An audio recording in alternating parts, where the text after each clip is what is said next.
Hello, my name is Kashawn Hopkins. I'm an instructional technology specialist from Oklahoma Public School Resource Center. And today I'm going to talk about Nearpod again.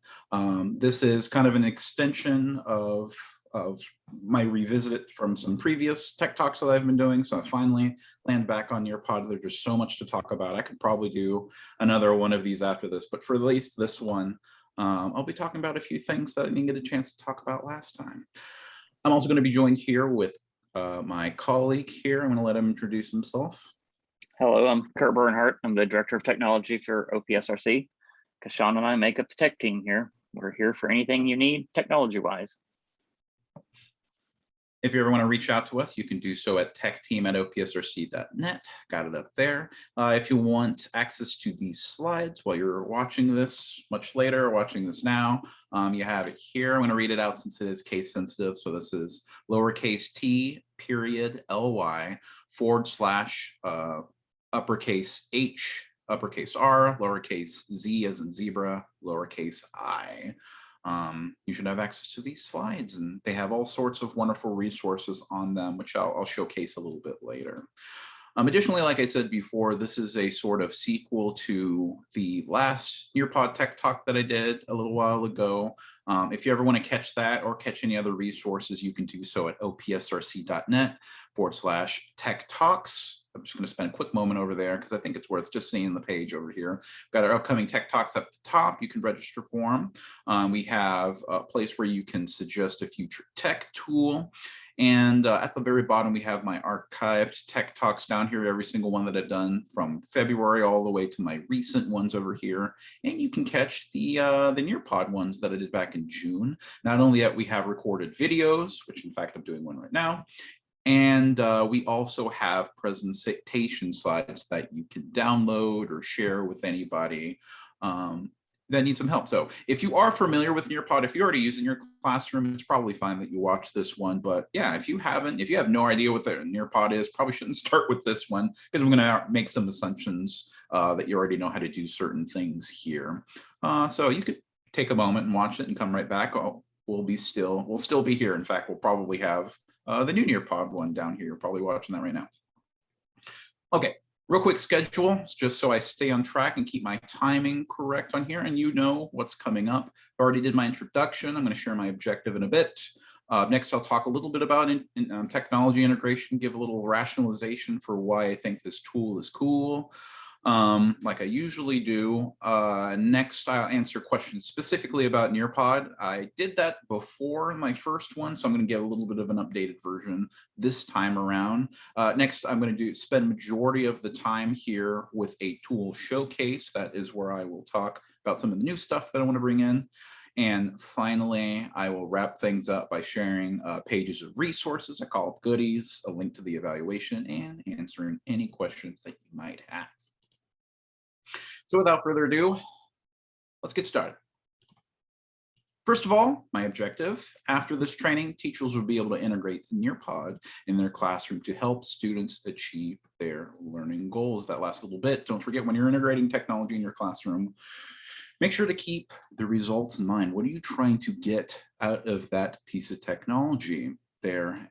So I'm going to dive a little bit deeper into the integration part of this, just to make sure that you're not adding technology, you're not just dumping into your classroom and using up your resources to get it to work and not getting the results that you want. Typically, you want to, I recommend that you try to find a technology integration model that you can use, some kind of framework that helps you intentionally design ways to use your technology so you can get the most out of it. I've given a couple of suggestions before in the past. I think I've talked a little bit about the SAMR model, just kind of giving a base understanding of it. But there are other ones out there that I recommend that you check out. You find the model that works for you. We got the technology integration matrix that I adore. In this particular one, I just want to highlight for a moment is the TPAC framework. A visual representation of it is on the left-hand side over here. Very lovely. You'll see this little Venn diagram deal. And whereas the SAMR model looks kind of like a linear model, it's not necessarily one, but it kind of functions in sort of kind of a tiered model. The TPAC model is more of analyzing the different components that are necessary for successful technology integration. And you can kind of do it with a few of these pieces, but once you bring all of them together, you kind of have a fully realized version of this. So the different parts, and this is where the TPAC part comes in, but the different parts of successful technology integration comes through content knowledge. So this is something that teachers are wonderfully great at. They know what the students need to learn, what do they need to teach. Then there's the pedagogical knowledge. This is how these students learn. What's the best practices for them, the best strategies so they can get the most out of what you're trying to teach them. And then the technological knowledge, which this is the part that I'm trying to help you out a little bit more, because once we combine all three of these different pieces of knowledge, we can have that fully realized section in the middle. So I want to give a really quick example just so you can hold your hat on here.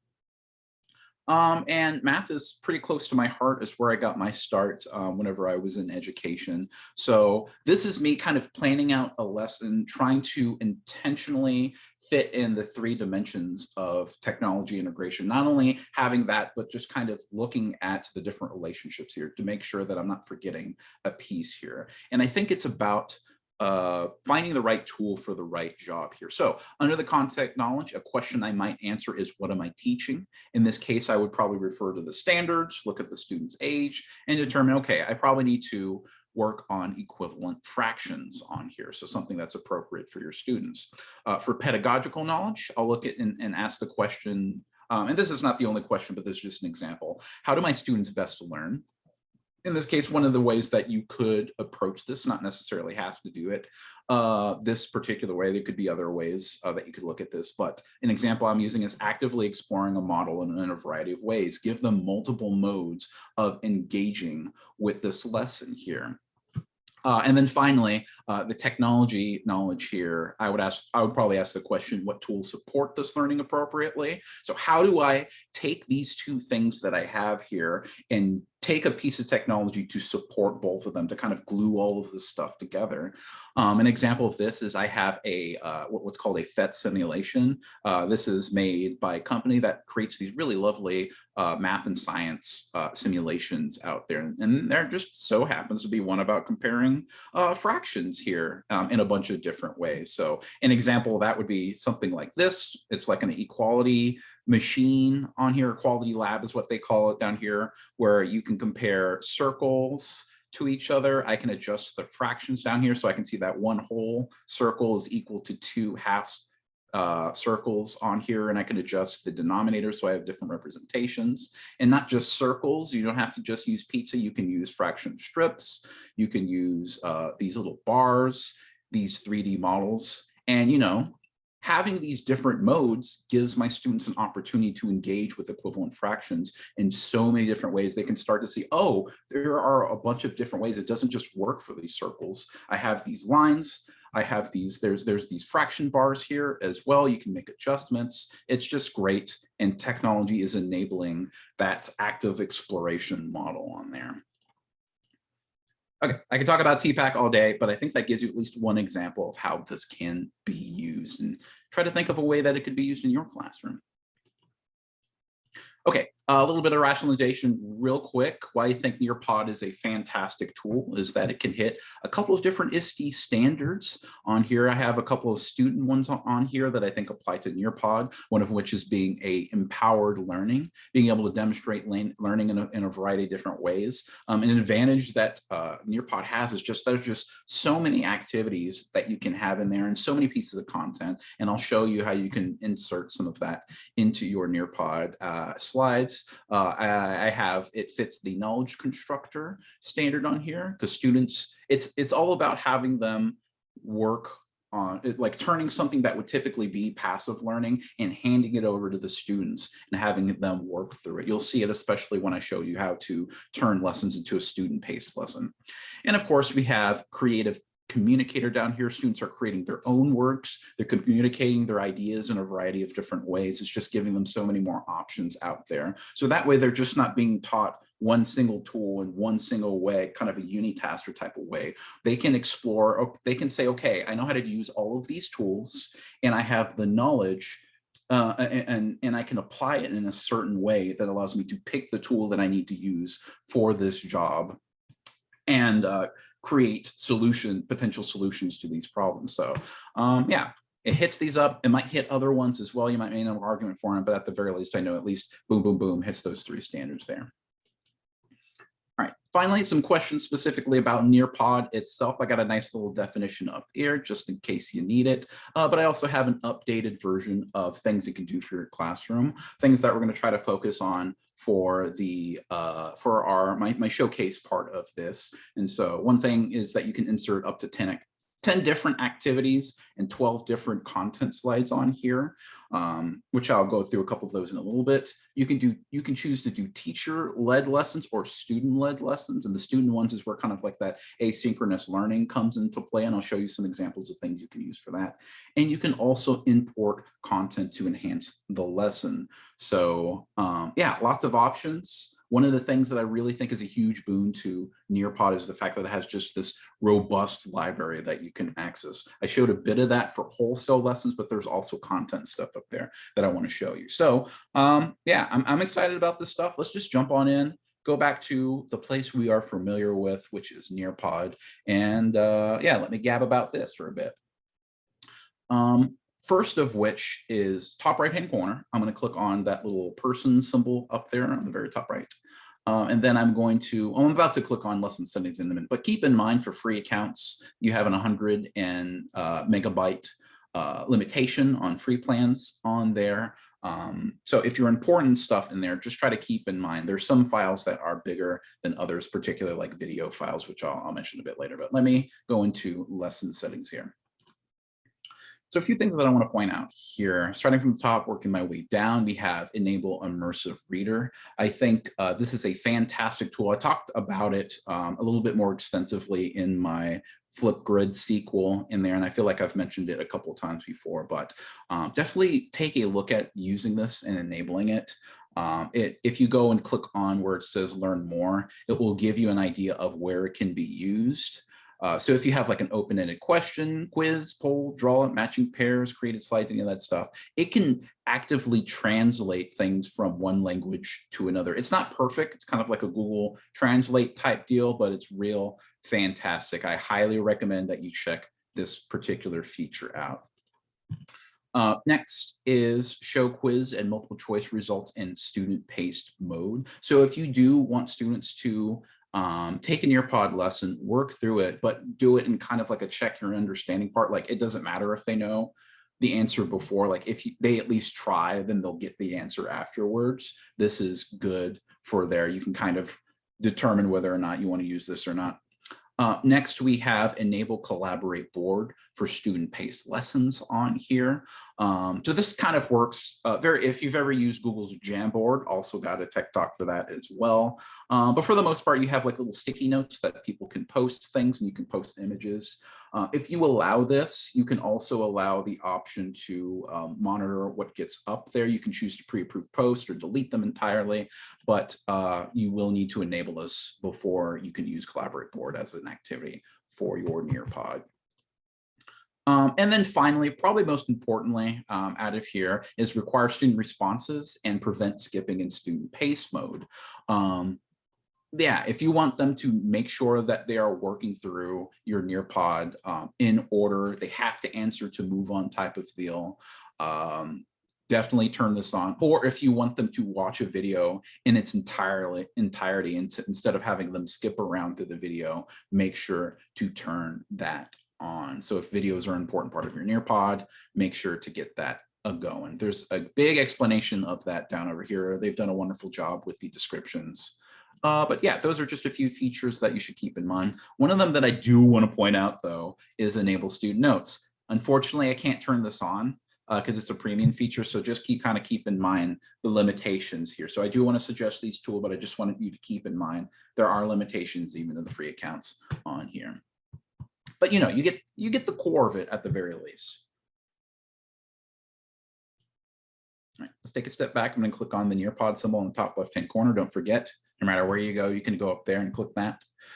Let's jump into a fresh lesson. I want to talk about content slides because last time I talked a lot about activity slides, how you can take in your slides that you already have, import it in there, and then shove little bits of activity in there. But Nearpod isn't just about presenting slide content. You can also build other types of content in there as well. So if I go to Create button here, click on Lesson, this gives me a space to work with. Hopefully you're familiar at least by now that you have these slides that you have and you can insert activities in there. But if you click on either add new or add content and activities, there is a activities tab, which we've kind of gone over. This is worth exploring if you haven't done so already.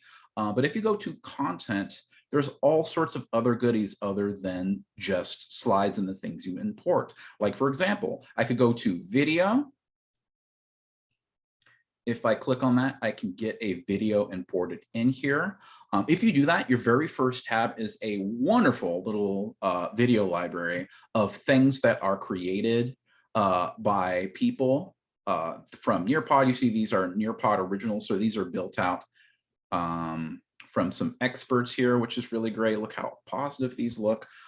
You can either search for things in particular, like for example, if I wanted to talk about fractions, bing, bing, boom, tons of fraction stuff. They even have things from like different companies like Khan Academy, Mage Math, Learn Zillion, or I could go to the left-hand side. You got those filters by, just like I did for the lesson before, you got the filters by subject. I could say math, 7th grade, and filter that down. So, or I could go up there to the standards as well. So you still have access to that. Or if you create your own content, fantastic. You can go to the YouTube tab, top left-hand corner, and you can search from here. So I could probably go for my favorite video, Cat March. They have an HD version of it, which is really great. And then I can save this, or I could pick videos from this, upload my own video into it. But once you have your video selected, you can go to a certain part of the video where you want activity slides to be put in there. Then click plus activity at whatever time in the middle of my screen, bottom here. And then I can either select open-ended question or multiple choice question. So there is a little bit of a limitation there. However, remember that you can also place activities before and after. This is just like one slide, and that one slide is this video. So if I click open-ended question, you'll be led to, you know, the usual rigmarole here. What do you see at this part of the video? I don't know, have them reflect or something and then reply to you in an open response question. You can even go to the bottom left. You see where that little pi symbol is. You click on that and you can do some basic little functions here. Pretty nice. And then click save. And now you can see there's a little dot there, which represents where my question would stop the video and then boom, they got to answer the question there. Little bit of a tip here. If you want them to watch through the rest of the video, because once they get to the last question, they don't have to watch the rest. So place a question at the very end of the video, so they got to watch the whole thing. And be very mindful on how long your videos are. You don't want them to have them slog through like a 10 or 15-minute video. They don't got the attention span for that, for some students. So give them short little clips. I would recommend maybe, don't quote me on this. This isn't a research-based thing. This is something that I feel like I've just heard, but like 1 minute per age, I guess would probably be fair. Maybe less than that, like half. No. I'll say less than 3 minutes. Let's just go for that. I might have different advice for that later. I'm just throwing that out there, but keep your video short. Oh no, I canceled that. Okay, that's fine.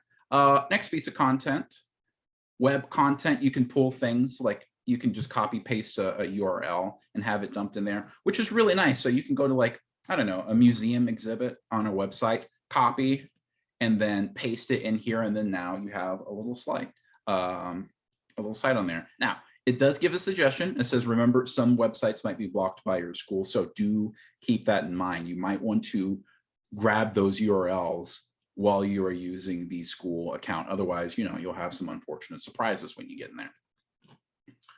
What's next? Ooh, I love Nearpod 3D. Let's click on that because of the fact that they have these very wonderful little diagrams on here. So instead of students, you know, looking at a textbook and flipping through the page and seeing that flat image, they can get that 3D business going on, they can flip it around. Let's do like this full body situation going on here. If I click on preview, oh, there it goes. Very nice. They can see how bodies are put together. They can scroll this around, they can move it. If they click on this little question mark symbol, you can see kind of your different control options here. Very cool. Yeah, and they can even go full screen. There's the words there. I know words. And if I'm like, this is great for my lesson on anatomy, I'm going to click done. Now it's a slide in there. You can see how much space it takes up there on the top right corner. So keep that in mind when you're plugging things in. I know it does take a lot more space if you import like whole videos or like whole lessons in there. So I'm just kind of keep that in mind, your space limitations there.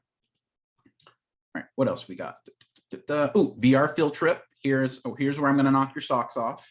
If I haven't already, something that you can do is insert little VR or simulations on here. So let's say, for example, you wanted to take a field trip to, I don't know, Washington, D.C., maybe? Let's go. Yeah, let's go to the Lincoln Memorial Mall. Let's go on a little field trip, everybody. So I can preview this. Probably a good idea. So I can see some mooks walking around. I can look around. Oh, check that out. Hey, whose house is that?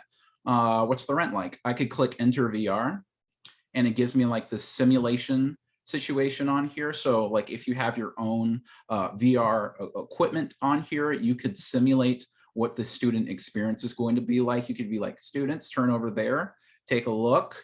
So it's just fantastic. There's all sorts of just pre-built experiences out there. So once this is ready, click done. So easy to enter it into my Nearpod. It doesn't take up all too much space. I'm barely even cracking a 1 megabyte here. Yeah, so this is worth exploring. I'm not going to go over every single one, but there's just so many options. One last one, I guess, BBC video. You can search for videos as well. BBC, you know, they have that soothing voice and stuff like that in their videos. You check them out. And they have different category filters on there. So yeah, it's not just limited to certain subjects. There's all sorts of stuff out there. You just got to look for it. And if it's not there, you can make your own. There's options in there to import your stuff. Okay, I see I'm running out of time here, so let's wrap a few things up here. I'm going to go back up to Nearpod. Hope you've enjoyed this little showcase of the content. One other thing that you can do that I want to make sure that I mention is setting up a student-led experience here. So I'm going to save these changes here for the thing that I've created. It's not that fun, but you know, it has the stuff that's in there. And once I do that and it's ripped and ready, when I hover over my Nearpod lesson over here, I see there's an option for student paste. I'm going to click on that. And what that does is it kicks out a code. Like up to this point, like from the student's perspective, it will be no different from them if you're already using the live version of it. They'll still go to join.nearpod.com. They still got to enter in that code. They still got to log in using their credentials so you can have their answers tied into their names. And yeah, you do have an option to toggle that setting that I mentioned back before, where you require student responses to prevent skipping. So if you do want to turn that off from here, you can. But and on the bottom of this window, there's a bunch of different ways that you can kick this out. Email, social media, link, embed code if you want to put it on a website. But the big thing is, if you already use Google Classroom, there's a button for that. You can have this kicked out there. That way you don't have to navigate back up to Google Classroom and create a whole thing. You just click that button, get back into your classroom, and now your students have access to it. But right over here, these two buttons is where some of the action is going to happen. We have the 29 days remaining. This code is only valid for a certain period of time, and you can adjust that by clicking where it says the days remaining. You'll use this date. The starting date is always going to be the date you create it. The ending date is where you want it, and I believe it's up to 365. There we go. I knew it was one of those numbers. Days, you can have it last a whole year on here, and once you have a end date here. I'm going to say November 12th. It'll update how many days remaining, and I'll click apply. So there is an advantage to keeping it short. You want to make sure that you have your activities lasting. That way, if you have a cutoff date there, a hard cutoff date, you don't have to worry about students going back and turning in late stuff. You can have hard cut date, or if you're worried about like security things, like people taking codes and throwing it wherever, and then people logging in. Yeah, you can keep those short. So adjust that however you'd like. Additionally, once students start doing work, and I'm going to actually get out of this one and go into this other lesson that I've conveniently done. Once students start doing work, you can see that there is a session here when I start up a student-paced lesson.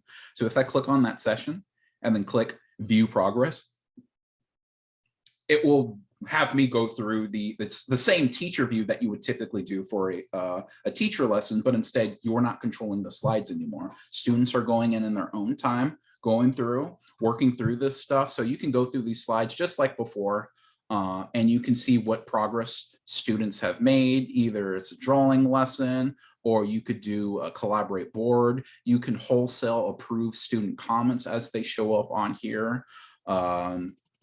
Yeah, so you can do basically everything you did before, and everything still shows up on the reports. So like you have these, I can see how many people participated, what names pop up. And if I click yes, great.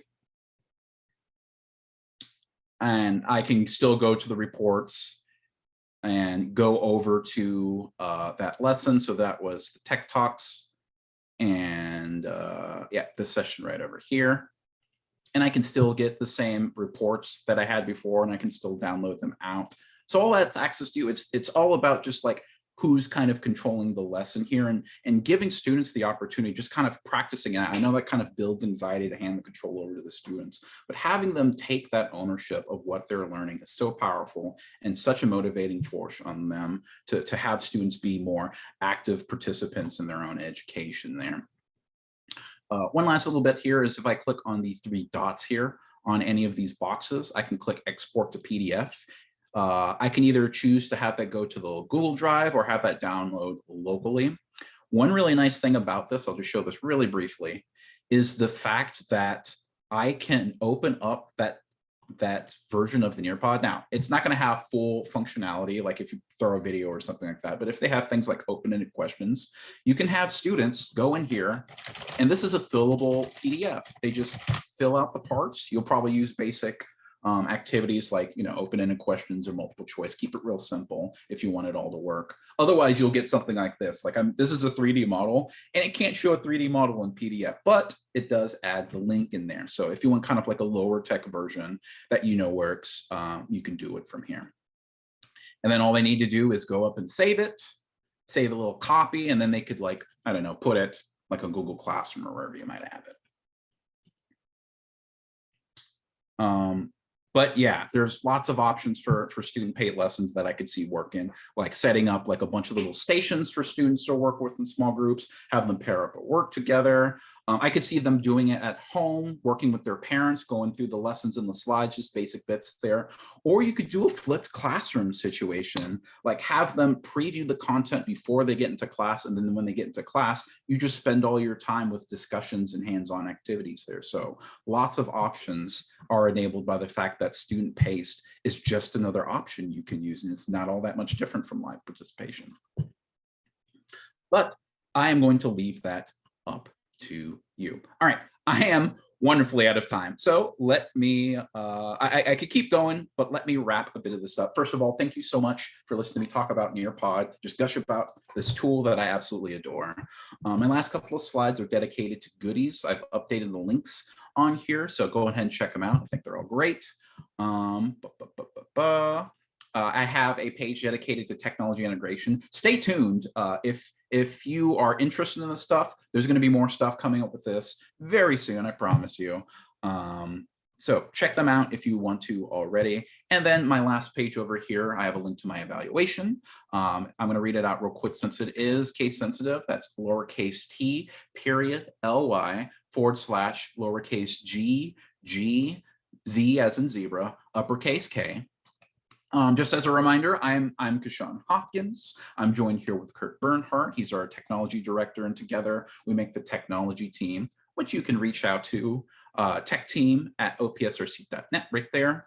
I got a link to the slides, but you could also visit the opsrc.net/tech-talks to get more of this stuff. If I haven't scared you away, great, because I have some wonderful resources and things to share. You just got to come and talk to us, I suppose. So with that, I think this Tech Talk comes to a close for right now, and I'll take questions. So thank you, everybody.